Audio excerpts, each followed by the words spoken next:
Whether or not to perform an IQ can be decided based on risk. But if you ask yourself a very simple question, you might know the answer already.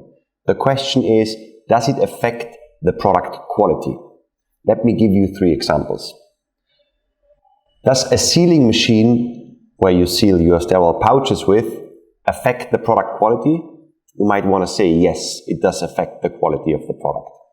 Another example would be the pull tester on which you check the seals for your sterile pouches. Does this affect your product quality? It does as well. For instance, if the pull tester gives you wrong results, the product might be released although it's bad. So it does affect the product quality. Even test equipment can affect your product quality.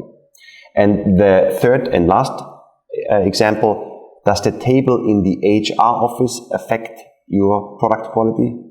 You might want to say no, because it doesn't really have an influence on the product.